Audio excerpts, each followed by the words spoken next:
lawful wedded husband. To be my... Barbara not Barbara Jean's heart. With a tramp like you? Well, I know it hurts being third rate, but aren't you accustomed to it yet?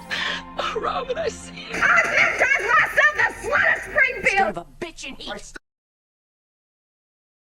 I found out myself what love is all about. Hey everybody, it's me, Nikki.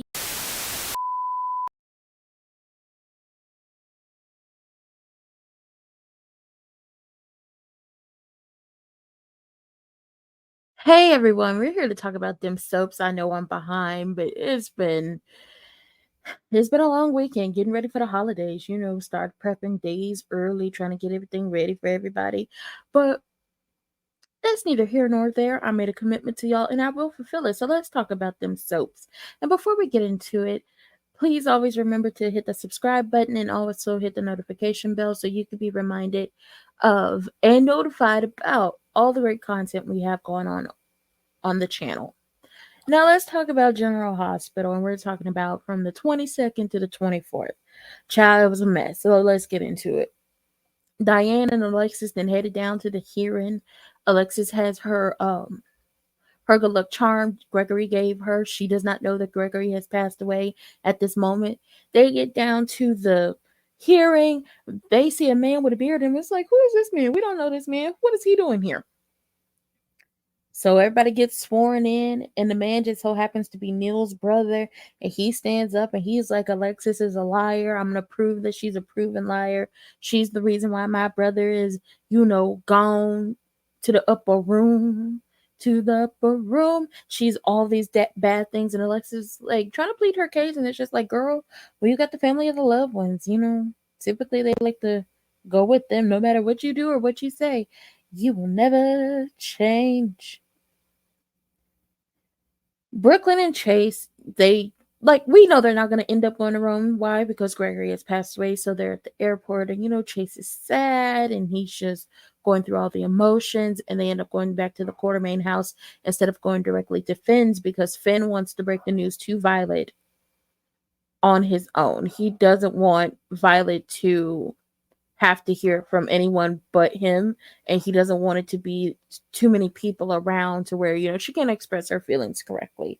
So by the time they make it back to the Quartermain house, Lois and Ned are talking about the fact that Monica, because it's her house, Alan gave it to her, act like y'all know, has agreed to allow Brooklyn's cousin, Lois's nephew Gio, who I think he was like playing either the cello or the violin at Brooklyn and Chase's wedding, to stay at the Quartermain mansion.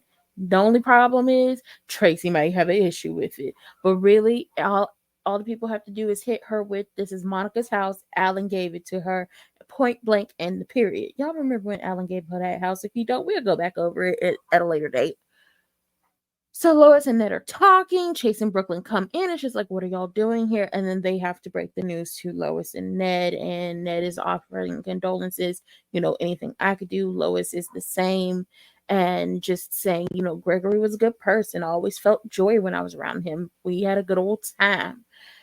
And now it's time to break the news to Tracy. Why? Because Tracy and Gregory were good friends. I thought they was going to be a couple for a second, but the LS then wasn't going to let that happen. Boy, Tracy has bad luck with love and friendships. This would be a good time for whoever it is on the staff, writing or whoever, to make good with Anthony Geary so he can come back. We need a little Luke in our lives. I don't believe Luke is gone. Okay, I don't. I won't. So, Chase heads down to the stables. Chase heads down to the stables to tell Tracy. Also, while Lois and Ned were talking, they were talking about how, Tracy loves music, just not the music that Ned made, and she probably would have been okay with Brooklyn more had Brooklyn followed in her footsteps instead of following in Ned and Lois's footsteps. And it's just like, Brooklyn would have been miserable. Tracy wouldn't have never respected her. It took Brooklyn taking a life path she did and then coming back and eating Tracy up one good time for Tracy to realize that you can't always push what you want onto people, no matter if they're your family or not. and everybody's path is different. It may lead them to where you want them to be at. They just have to take the path themselves. And Lois had to remind Brooklyn that Gregory passed away happy. He got to finish off his bucket list. He got to see you and Chase get married. He was a part of the wedding. Everything was peaceful for him by the time he passed away in his sleep. Now, Finn has started to cope with Gregory's passing away by drinking, and it's just like, sir, you are alcoholic. You know you're alcoholic. You know you're not supposed to be drinking. And instead of coping the right way, you decided to turn to a depressant. Oh, this ain't going to be good. This ain't going to be good. So Violet returns home. She home safe. And it is time. Cause she picks up her bouquet. She was saying something, and she was like, Grandpa could come too. And now it's time for Finn to break it to Violet, and he gently breaks it to her. But that little girl, she's an actor, okay, actor. She was given all the feels, all of them. And she was like, no, I still want him to be here. So she runs down to Gregory's room to see if he's in his room. And he's not there. And Finn explains that the paramedics had taken Gregory away. And she's upset because she's like, I didn't get to say goodbye to him. And he's like, in tears, he's like, if he was here before it happened, he would have hugged you and he would have told you he loved you and all these amazing things. And, Finn just picks up his daughter and hugs her as she cries. And it's just like, so y'all just want to make it extra heavy. Okay, just rude. And then Violet starts talking about the time with her grandfather when they were at Bobby's. And Finn is like, life is beautiful and it could be cruel sometimes. And it is going to hurt. Violet hugs him, and then, he carries her off to the living room. But he see him a liquor bottle. And he's thinking, should I? I shouldn't. Should I? I shouldn't. You know what? A little drink ain't gonna hurt. A little nip ain't gonna hurt, okay? It's the holidays. It's not a holiday. My father just passed away, so I'm gonna have a drink. That's what's going on in his mind. I'm just like, Finn, let it go. Let it go. Let God get you into AA and keep it pushing. Violet wants to know, how am I supposed to say goodbye if he's not here? And Finn is like, you can still think about him and your prayers and the memories and just speak things out loud. And, Finn is just constantly reassuring Violet. Elizabeth comes over. She's talking to Violet. She's giving her a hug. And she goes to give Finn a hug, and she realizes there's a liquor bottle and a few glasses on the table. You've been drinking. There's liquor on your breath. You are drunk. And when he notices that she's noticed that the bottles and the glasses are on the table, oh, it's a mess. It's a mess. So Elizabeth sends Violet to her room to go make a friendship bracelet, and she confronts Finn about his drinking. And she tells him, I'm going to take my niece home with me. And you need to get yourself into a meeting. And he says, no. My daughter will be staying here, and I don't need to get myself into a meeting. So she's like, okay, well, let me help you. He don't want no help. My daddy dead, and there is nothing that can help me. And I'm resenting the fact that I can't drink when this is the only thing that's got me through the day. So Elizabeth decides, okay, I'm going to give up. I can't stop how you choose to treat your pain. But she said, you're not about to get drunk with my niece up into this apartment. So what I'm seeing is, if Finn continues to drink, this is going to lead into a custody battle. And nobody has time for a custody battle. It's time for Hayden to come back and take her rightful spot, because her sister about to get her child. Anyway, down to Dante's penthouse apartment, Jason's old residence. Him and Sonny still going back and forth, and Sonny wants him to do X, Y, and Z, and oh, it's this and this is that, and you're not seeing clearly. And Dante says, fuck all that. I'm definitely seeing clearly. I'm seeing you clearly. I have turned my head and buried it in the sand for years. I see you for who you are. You are a violent individual, and this ain't the first time. Cyrus wasn't the last time. And this has been going on for so long. Dante is remembering that before Sonny knew that he was his son, that Sonny had shot him because he felt like he was a rat. I'm just saying, there it is. There's a connection. Okay, remember that time he had a good old Jagger beat up? Like old Jagger, not fake Jagger. I don't know this blue-eyed blonde-haired man. I know somebody with tan skin, dark hair, and brown eyes. I know that man. He rode a motorcycle like the little leather in his life was the bad boy. Stole Karen right up from under Jason Quartermain. I know him. Had a little love affair with Brenda. I know him. I don't know this new man.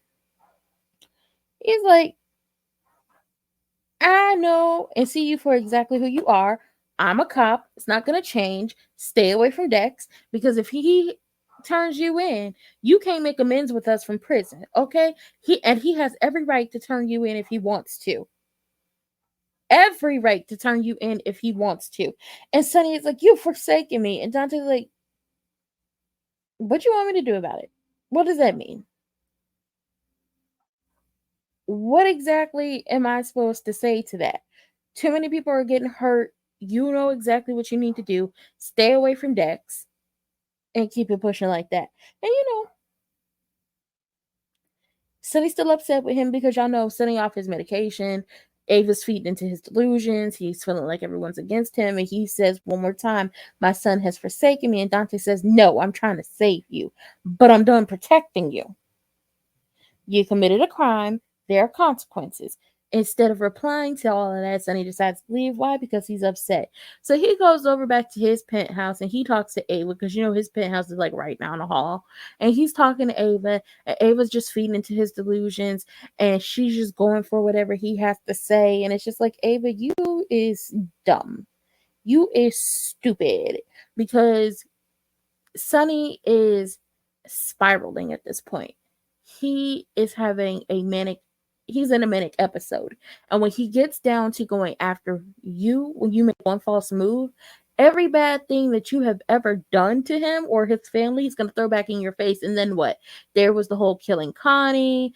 There was the sleeping with a barely legal Morgan and getting him into gambling debt to get in good with him, to get your clutches into him, so you get into Sonny's organization and take him down. There was the sleeping with both Sonny and Morgan at the same time and not knowing who Avery's father was. There was the switching out Morgan's medication because you wanted to get him away from Kiki, only for him to lose his mind, go into a manic episode, escape, steal Julian's car, and get blown up by your crazy sister.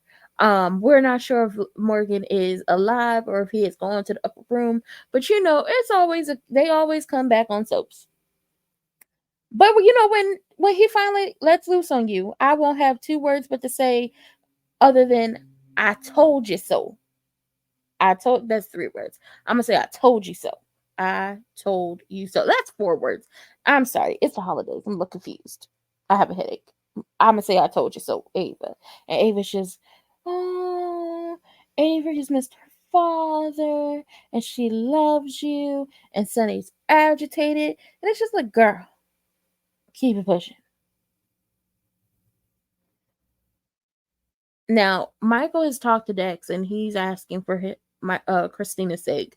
Please don't press charges. Christina saw Christina's pregnant. Stress is not good for her and the baby, and the stress of having to testify and constantly be questioned by the police, and if it goes to trial, all of that will not be good for the baby. Please don't testify. And Jocelyn's like, listen, I'm not going to tell you what to do. Do what you want to do. But I also agree because I don't feel like Christina should have to go through this.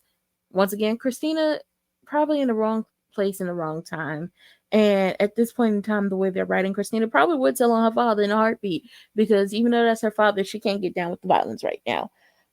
And it really does not help that everybody was saying what Sunny was doing, and she was calling them all liars, and they didn't know what they were talking about. And it's just like, no, girl, it was proven to be true. Your daddy is violent. Get into it. You've known this, but it's never been a situation of, oh, he's violent and I must stay away. No, he's violent and I have a problem with it up until it suits me and it helps me. And at this point, you're violent for absolutely no particular reason other than the fact that you are. Like, you have no real reason to be this upset to the rest of the people, but we know as the public, something is wrong with his medication. Dex is like, I'm a police cadet. I have direct knowledge of a crime. I need to say something about it. Sonny might hurt someone else. And Michael's like, I'm not expecting you to protect Sonny. This has absolutely nothing to do with Sonny. Sonny deserves to pay. This has everything to do with Christina and how it will affect her. And Jocelyn's like, once again, I don't have to tell you what to do, but once again, I don't want Christina to go through this. I wouldn't wish that on anybody. So now it's up to Dex to figure out what he wants to do, if he's going to file charges or if not. And Jocelyn appeals to him, is like, me and you both know, if anything was to happen to Christina while she has to testify against Sonny, you would feel awful. You would feel terrible about it. Jocelyn and Michael go sit down and talk, and he's like, Sonny at the wedding, that was his father. That's who he's known. But he's also known that dark part of him that would get violent with somebody at the drop of a hat. But Sonny has always been good at hiding it and controlling it. Yes, when he was on his proper medication and he was medicated and had Jason and Carly by his side to keep him in check, that's how he was able to hide that side of himself. But Carly's no longer there because she pushed hers to the side for the likes of Nina and then Ava. And Jason's no longer there because he feels like Jason is a rat, when in reality, you would have asked Jason to do what Jason is doing now to protect Carly at the end of the day. Hell, to protect you. And they get to talking about Dex and Jocelyn, how Jocelyn loves Dex and she would like to try again, but she also does not want to be. And the way she explained it, I was like, you don't want to be Carly. Carly and Sonny broke up, got back together, broke up, got back together, broke up, got back together, broke up, got back together. So many times, it, like, I would have to really run down how many marriages they've had just between them breaking up and getting back together again. And at the end of the day, Jocelyn, if you want to be with that man, go be with that man. It's just the fact that you are scared of the past and the history that your mother and stepfather has laid before you. And ultimately, it's your choice on what you want to do. So Dex talks to Christina about everything. Dex also talks to Anna about everything. And Christina's like, I should have never asked Michael to talk to you about it. I shouldn't have asked him to say anything to you about it. So that's her whole kick. And Anna's like, you could press charges and Diane could get him off, 18 months. And then who knows what going to a trial would do to Christina and her baby. But you, as the victim of the crime, have to make that decision on what you want to do. So it's really up to Dex and sees what he wants to do. And Christina and Blaze talk about everything. And Blaze is like, one crazy fan. One woman in a relationship to the other. My mother has given you ample reasons to run the hell away. Your father has given me ample reasons to run the hell away. I'm not afraid of him. I'm afraid for you and the baby. So really, it just boils down to this. I care about you. I love you. I'm not my mother. You're not your father. And we're going to keep it pushing just like that. Christina feels like Sonny. This is all over the place. Christina feels like Sonny should not be allowed to get away with putting hands on people. And it's just like, he shouldn't. He really shouldn't. But the people who would normally keep Sonny in check are no longer here. And the people Sonny has around him are going to be his downfall. Because once again, Ava knows about his medication. Ava knows something's wrong with the medication. But she is so desperate to be needed that she is okay with what is about to happen. And when it happens to her, she's going to feign innocence, but it's not going to help, because when Carly and Jason get on the case and get the snooping, they're going to find out that she knew.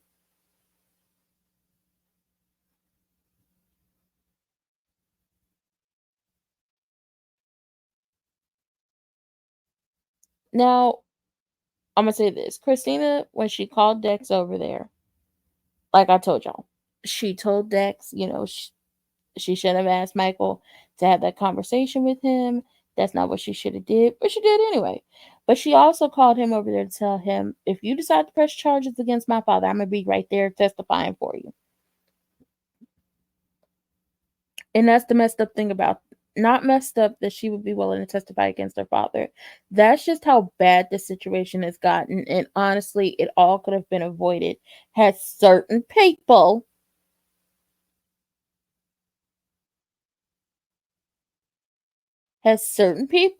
just gone ahead and told what they knew. Had certain people went ahead and told what they knew, we wouldn't be dealing with this. We would have fixed this. We would have got this done. We wouldn't have had an issue. This is going to be a long recap of everything. So back down to the hotel room, Christina is like, you know, if you want to press charges, I'll testify for you. Dex is telling her he's not sure what he want to do about it yet, but just take care of yourself. Take care of yourself. I'm not sure if I want to press charges, but you take care of yourself. And Blaze is there to assure Christina that you've done nothing wrong, and you need to make you and the baby your biggest priority. At the end of the day, it is not you. It's not up to you. It's not your responsibility to take care of Sunny. It is your responsibility to take care of you and this unborn child, to make sure that you and this child are healthy throughout however many months she gonna stay pregnant.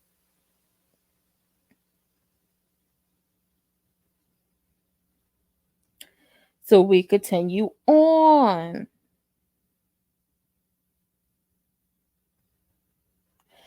Carla gets down to Anna's office, because Anna summoned Carly down there, and she informs Carly about Brennan being stabbed.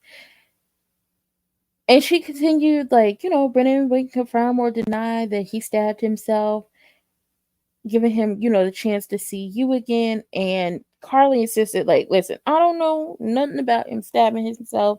I don't care nothing about him stabbing himself. I got somewhere to be. And Anna's like, don't you go see him. And it's just like, that's not who she's going to see. And that's the crazy thing about it. Carly was supposed to go see him because she was about to head back down to the prison. I think the day of the wedding when he stabbed himself. And she didn't end up going because he stabbed, like, the whole crisis with Sunny. And now everybody thinks, oh, he did this because, this is how Carly got Jason out of jail that one time. And it's just like, Carly ain't about to help him. She got bigger fish to fry. Because if she got to get into a custody battle with Sunny, what the hell Brennan gonna do? He ain't gonna be no help.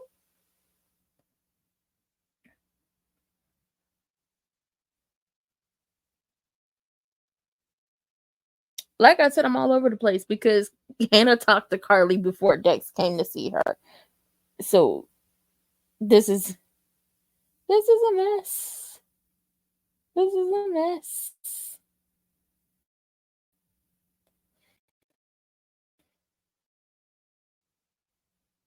Ava down there just telling Sonny everything he wants. Oh, Christina's gonna come around, and everything's heightened due to the pregnancy, but she'll come around. And then Sonny's like, my sons have turned their backs on me, and this is all Jason's fault for butting in and making things worse. And it's just like, what have been worse? What would have been worse is you killing Dex and you going to prison. Jason has saved you. Remember, Jason and Carly, no matter what they was going through with Sonny, have always been the saving graces for him to keep him from doing some stupid, silly-ish. So it's a knock on the door. Carly come in, and Sonny's like, oh, I appreciated you talking me down, after everything that happened, but it's still Jason's fault. And she's like, so my question to you is, I'm a traitor, Jason's a rat, Dante's forsaking you, Dex is all these things. All of us are traitors in your Michael is a traitor. We're all traitors in your mind. Who the hell are you going to blame when you have no more traitors to blame?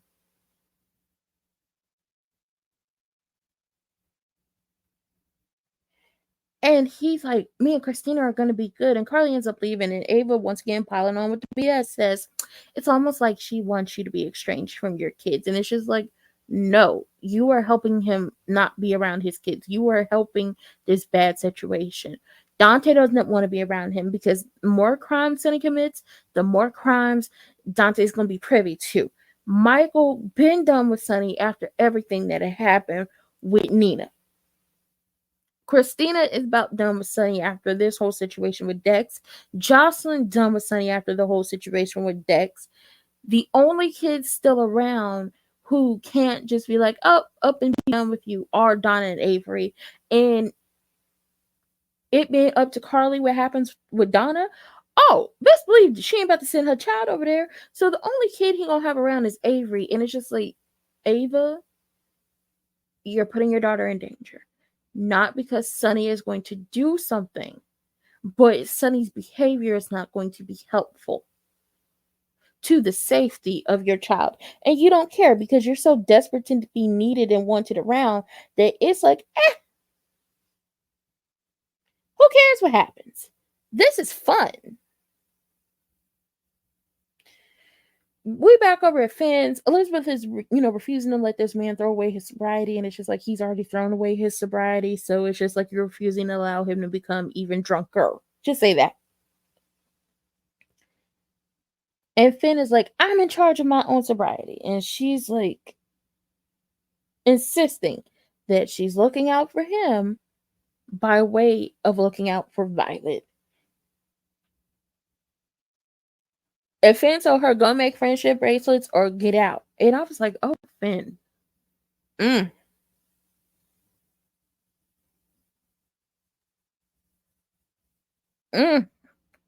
Child, you get a little alcohol in your system and get real rude.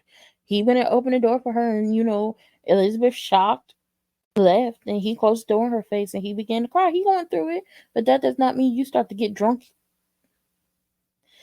Down to the Quartermains, Chase is looking at the compass Gregory had gifted him for his wedding, and Elizabeth calls him. He answers, and she lets him know exactly everything that's going on. You need to get over there to the apartment because they need you.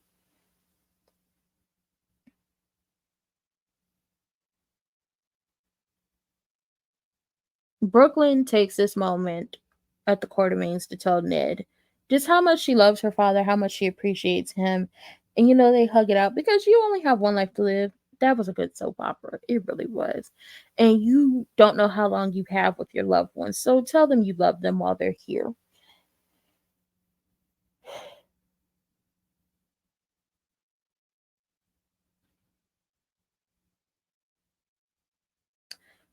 Ned, Lois is trying to put something together for the people who cared about, Gregory.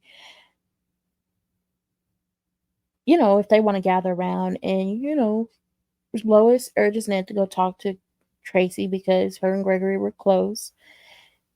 And he promises to check on his mother later, but Lois is like, go check on her now. Go check on her now. She had real feelings for that man, and he's gone so suddenly, so fast. Okay? Go check on her. Now Ned realized he was being a terrible son. That Lois was right. Lois was always right when it came to y'all marriage. And, after.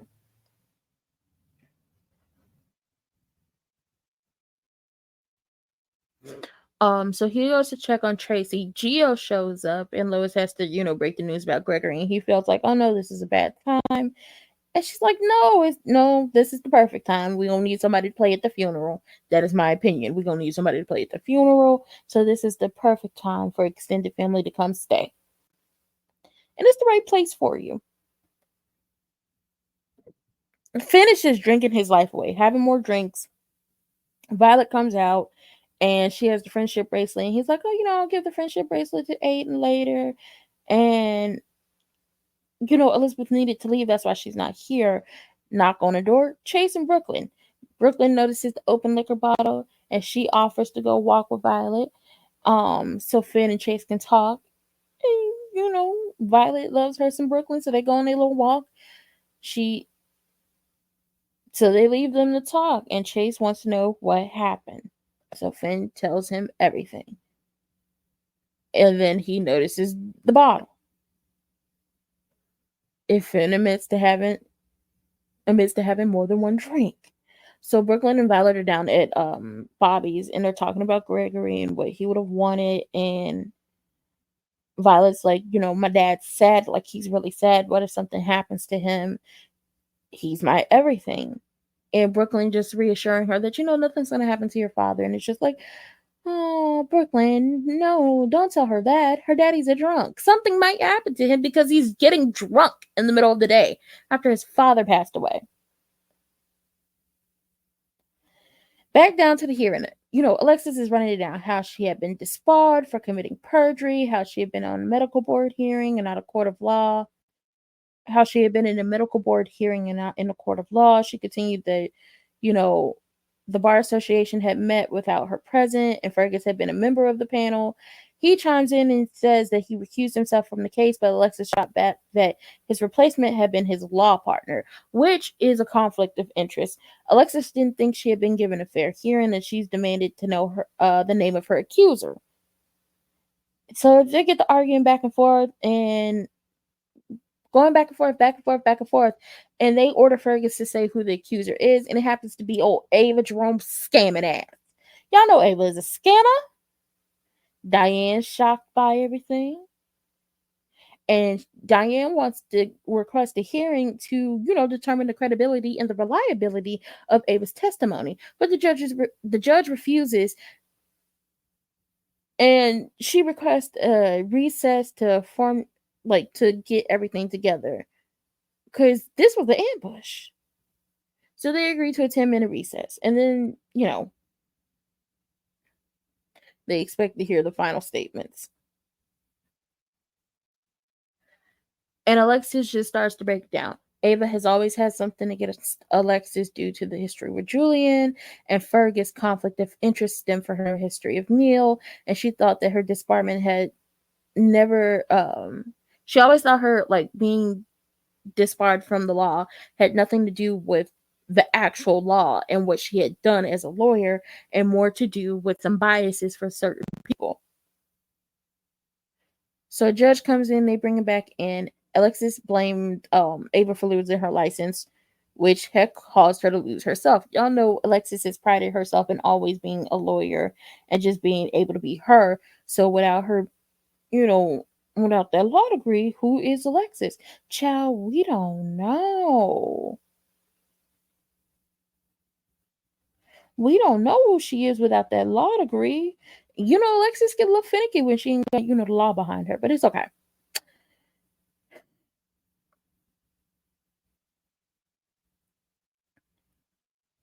Diane goes back into the courtroom. Alexis and Fergus are glaring at each other. Alexis is sure that this man hates her and has hated her, but didn't care because she hated him. And also pointed out that she was not responsible for Neil's death. But the brother was out for revenge. Like, how am I responsible for his death? I have nothing to do with that. And Diane had to reassure her that nothing he said actually had anything to do with your case. Once again, A was a hating asshole.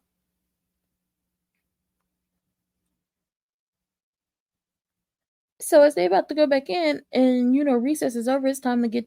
We about to put in this work, so we get you back. Get you back to being a Miss Lawyer lady.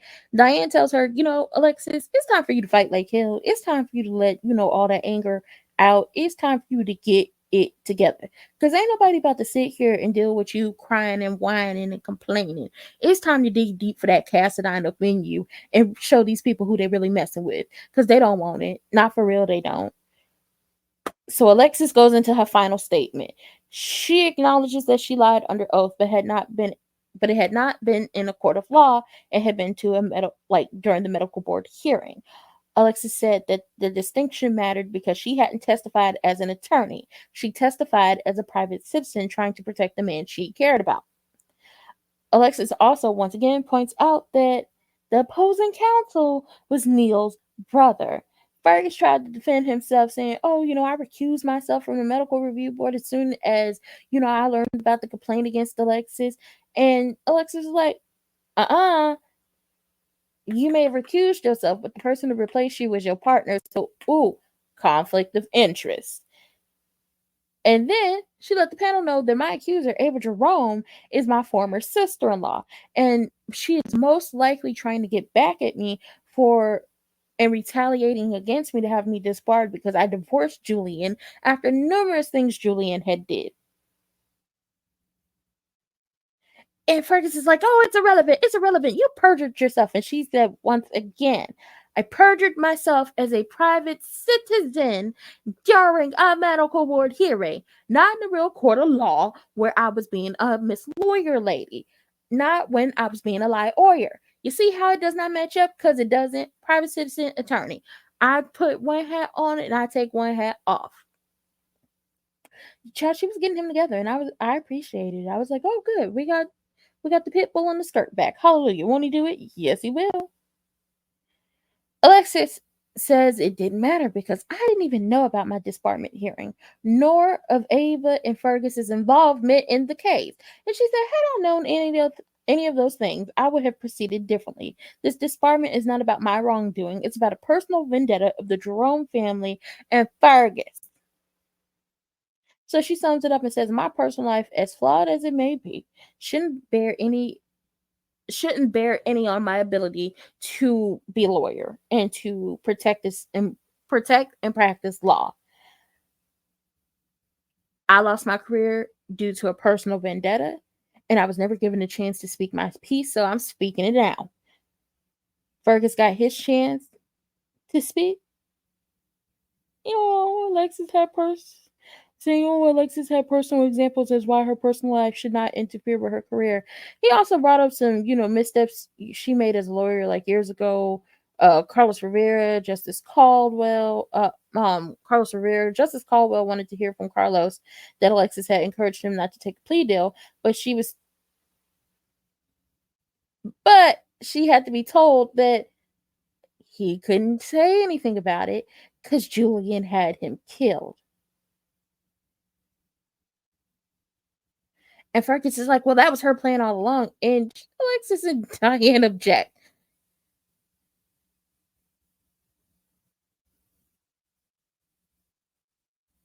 And he's like, well, she destroyed both of my brothers. She's the reason why both of my brothers are dead. She's destroyed my family. And I'm here to make sure she never destroys anyone else's. And it's just like, ugh. So her and Diane object to that again. And then the court has to adjourn after this objection. And then Alexis gets promised, she gets promised that she'll hear back within 30 days. I hope she get her law degree back. I hope she become a lawyer again because we don't need her when this whole custody battle with Christina, Molly, and TJ happens. I need to be a writer down to the GH because I got a good storyline. I'm not going to, y'all going to have to wait. Y'all going to have to hire me. I'm going to have my benefits and everything contract signed for me to tell y'all what this storyline is going to be. Because this is a good way to start an all-out family war. Okay. Now, Molly and TJ are discussing Alexis's hearing down to Bobby's. And, Molly thought it was a distinct possibility that, Alexis could come home a lawyer again. TJ wondered who would win if Molly and Alexis went up against each other in court. And Molly's like, well, that's a nightmare situation. And TJ was like, my money's on you, baby. Love you. And they get on to the Christina thing. And how Christina hasn't been answering the phone, which concerns TJ.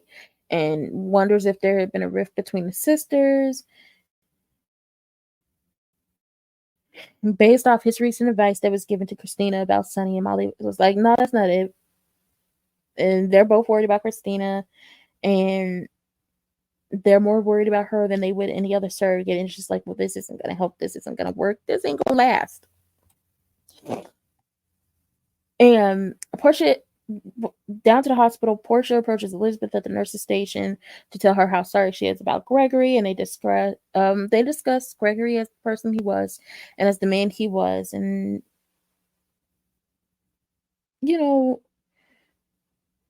Portia is just telling her, I understand everything. And then Elizabeth runs down Finn's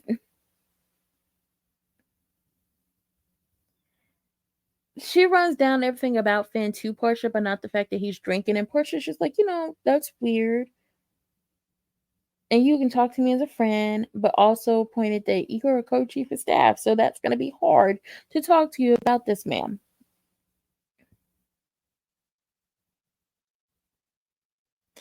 So she gets her in the locker room and they're talking again. And she's like, it's weird that you don't want to talk. And she's like, I can't because it's not my story. And then she admits that Finn had been drinking. And then makes Portia promise that this would stay between the two of them. But it's not going to stay between the two of y'all because she's the co-chief of staff. And if he comes to work drunk, then he's a liability. And Portia's like, oh, you can trust me. And, oh, maybe he had a drink only at a moment of weakness. And she's telling Elizabeth everything she needs to hear. And it's just like, that is so stupid. It's so stupid. Why would you tell her that? Down to the stables. Tracy then found out about Gregory. Chase didn't actually get to tell her. It was Cody who told her. And she's devastated. And, they talk and Tracy is like, he was happy. How is it that that person no longer exists? And it's sad because Tracy had a real friend in Gregory. And she has a real friend in Cody. So they're just talking and having these moments. And Tracy's like, I see a lot of Gregory in you. You're quiet. You have this quietness about you. You don't talk much or push people around. Just like Gregory, you're here and you're here for the people you love and care about.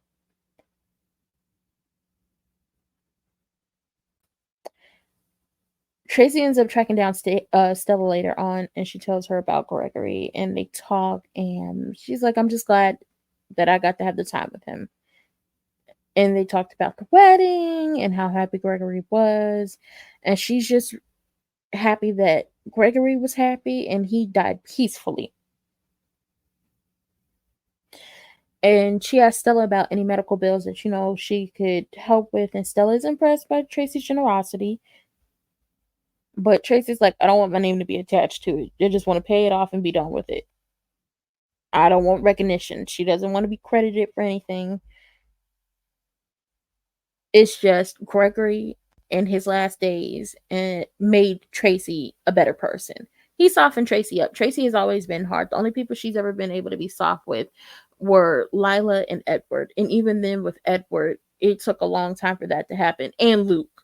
Lila, Edward, and Luke. And Lila, Edward, and Luke aren't here anymore. And after they were done, she just went hard again. But shout out to Gregory. He helped a lot. He did. Back to Violet in Brooklyn. Violet's wishing her grandfather is here. She wishes, he had lived to be 100. And she's worried that she's going to forget Gregory because as a child, she forgets a lot of things. And, Brooklyn just assures her that you're not going to forget him. He's in your heart. He's always going to be there. Back down to Finn in his alcoholic ways. Chase is trying to be understanding of Finn's feelings. He knew it would be hard for Finn, especially because Finn found Gregory, but also due to their past relationship. And Finn's like, oh, it's not the first dead body I've seen. But he's like, but it was our father. Not some random. It was our father. The man who helped procreate to create you and me.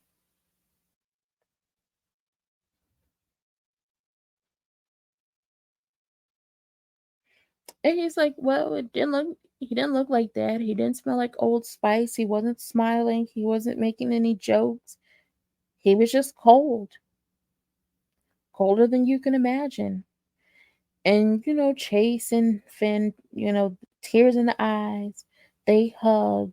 But then we got to get on to you drinking. And Finn is like, he felt selfish for making Gregory's death about him in that bottle.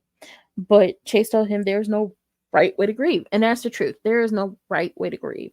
You shouldn't turn to things that are going to numb the pain. That's just one of them. I'll just say there's no one right way, but throwing away your sobriety is not a good way either. And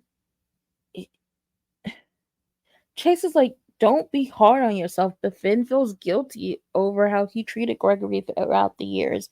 And it's just like, I threw away my sobriety, but he was so proud of me for being sober. And Chase has to remind him that y'all rebuilt y'all relationship, so it's okay. It's going to be okay. Just like you rebuilt y'all relationship, you can rebuild your sobriety. Finn asked Chase get rid of the alcohol, which he did. Brooklyn and Violet come back, and he offers to make Violet something to eat, and she requested a grilled cheese just like her grandpa made it. And after she goes to her room, he tells Brooklyn and Chase he going to a meeting, and I'm just like, oh, thank God. But I feel like this ain't gonna last long. So I feel a custody battle coming on, and the question is, who's going to be the lawyer for each set? Who's going to be the lawyer is the question. Because this is about to get messy.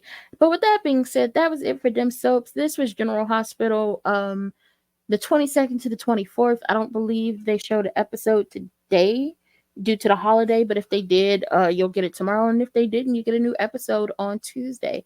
But with that being said, that was it. That was all. I don't have any more to give. Y'all remember to hit the notification bell to be updated about everything. And don't forget to like, comment, and subscribe. And I'll see y'all later. Bye.